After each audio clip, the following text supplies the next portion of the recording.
بسم اللہ الرحمن الرحیم۔ اسلام میرے مورثوں کا مذہب، جسے امام سلطان محمد شاہ نے خود تحریر کیا۔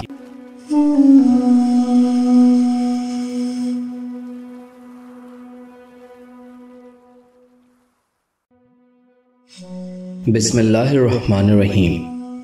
اسلام میرے مورثوں کا مذہب، لیکن انسان کی وسیع اکثریت کے لیے یہ عظیم تر عشق عملاً ممکن چیز نہیں ہے۔ بہرحال ہماری زندگی میں اس کی عدم موجودگی سے جو کمی واقع ہوتی ہے، ہم اسے دینی افراد انسانی سے محبت کر کے پورا کر سکتے ہیں۔ اس سے ہمیں ایک حد تک وہ روشنی مل جائے گی جو روح قدس کی مدد کے بغیر نہیں مل سکتی۔ جو لوگ اس دینی اور انسانی محبت کو جاننے اور محسوس کرنے کی سعادت اور خوش بختی سے بہرہ در ہیں، انہیں لشکر اور اطمینان کے ساتھ اسے لبیک کہنا اور ایک رحمت شمار کرنا چاہیے۔ انہیں چاہیے کہ وہ اسے اپنے لیے مایہ فخر و نیاز خیال کریں۔ مجھے پورا یقین ہے کہ انسان ایک حد تک اعلیٰ تجربات کی استعداد ضرور حاصل کر سکتا ہے، اس طرح کہ وہ اس مادی دنیا میں اپنے آپ کو کسی دوسرے انسان کے لیے مکمل طور پر وقف کر دے۔ اس طرح خالص و دینی نقطۂ نظر سے اور کسی اعلیٰ روحانی زندگی کا ادراک کیے بغیر ہماری عرضی روح ہمیں آگاہ کرتی ہے کہ اس زندگی کی تمام دولتیں اور وہ تمام چیزیں جو شہرت، مال و زر اور صحت سے حاصل ہوتی ہیں، اس خوشی کے مقابلے میں کوئی حقیقت نہیں رکھتی جو محبت کے باعث وجود میں آتی اور باقی رہتی۔ محبت جو ایک انسان دوسرے انسان سے کرتا ہے۔ ہم جب اپنے ساتھیوں اور دوستوں میں بیٹھے ہوں اور اپنے گرد و پیش پر نظر ڈالیں تو اپنی روزمرہ کی زندگی میں اس عظیم نعمت و رحمت کا مشاہدہ کر سکتے ہیں۔ لیکن جس طرح انسانی محبت کی خوشیاں ان سب مسرتوں سے سبقت لے جاتی ہیں جو دولت اور طاقت سے انسان کو حاصل ہوتی ہیں، اسی طرح وہ عظیم تر روحانی محبت اور روشنی جو حقیقت کی براہ راست تجلی کے اعلیٰ تجربے کا ثمرہ اور خدا کا عطیہ اور اس کی رحمت ہے، ان تمام کیفیتوں اور لذتوں سے سبنفت لے جاتی ہے جو بہترین اور خالص ترین انسانی محبت سے حاصل ہوتی ہیں۔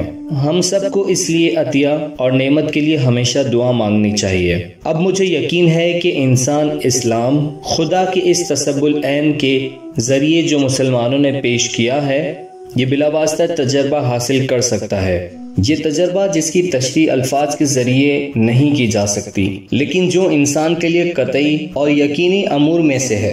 میں نے اس قسم کے تجربے پر غیر مسلموں سے کوئی گفتگو نہیں کی ہے، لیکن مجھے بتایا گیا ہے کہ بدھ مت کے پیروں، برہمنوں، زرتشتوں اور عیسائیوں کو میں نے شاید سوائے اسپونزا کے یہودیوں کے متعلق اکثر یہی سنا ہے، یہ براہ راست صوفیانہ تجلی حاصل ہوئی ہے۔ مجھے یقین ہے کہ بہت سے مسلمانوں کو، اور میں یقین رکھتا ہوں کہ خود مجھے، ایسے روحانی اشتراک اور عرفان کے لمحات حاصل ہوئے ہیں جن کا علم دوسروں تک نہیں پہنچایا جا سکتا، اس لیے کہ یہ ایک وہبی شے ہے، اکتسابی نہیں۔ میں نے ایک خاص حد تک پایا ہے کہ قرآن کریم کی مندرجہ ذیل آیت نے اگر اسے اس کے خالص غیر ماوی مفہوم میں سمجھایا جائے، مجھے اور دوسرے مسلمانوں کو بڑی مدد دی ہے اور بڑی بصیرت عطا کی ہے۔